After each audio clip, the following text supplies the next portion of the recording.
Thanks to Joma, and welcome to Sports News. Captain Ahmed Musa and 21 other invited Super Eagles players have arrived in Uyo, Akwa Ibom State ahead of Saturday's 2019 African Cup of Nations qualifier against Libya. The arrivals enabled coach Gernot Rohr and his crew to organize a full training session this evening. William Ekong, Leon Balogun, Abdullahi Shehu, Wilfred Ndidi, Kenneth Omeru, Ogenyi Onazi and John Ogu, as well as Ogene Karo Etebo, Isaac Success, Alex Iwobi, Moses Simon, Henry Onyekuru and Kelechi Hanacho are among the players in camp. Only Russia-based wingback Brian Idowu and China-based forward Odion Igalo are being expected tomorrow. Meanwhile, the Nigeria Football Federation has confirmed Stephen Keshi Stadium in Asaba Delta State as the venue for the 2019 ITO Cup Men's Final. NFF General Secretary Mohamed Sanusi said the game will be played on Wednesday, October the 24th.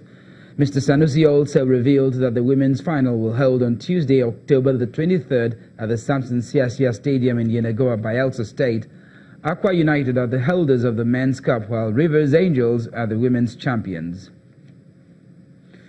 And Katsina United will hope to continue their fascinating run in this year's ITO Cup when they square up with Northwest rivals Kano Pillars for a place in the final of the Cup competition.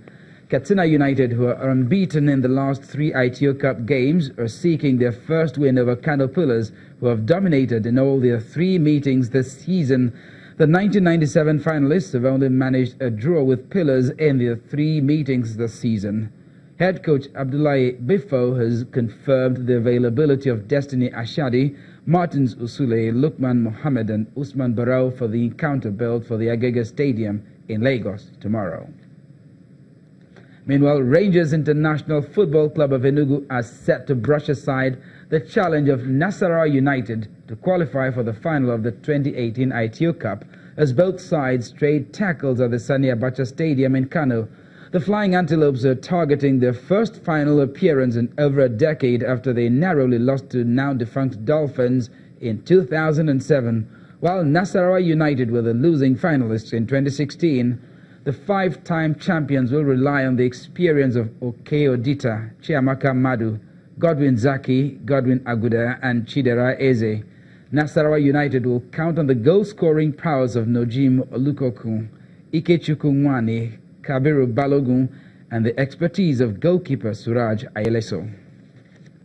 That's game, set and match on Sports News, and back to Ijoma with the rest of the news at 10.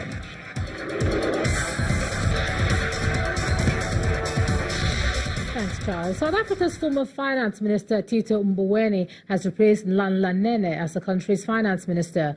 President Cyril Ramaphosa accepted Nene's resignation this afternoon, saying it was in the interest of good governance.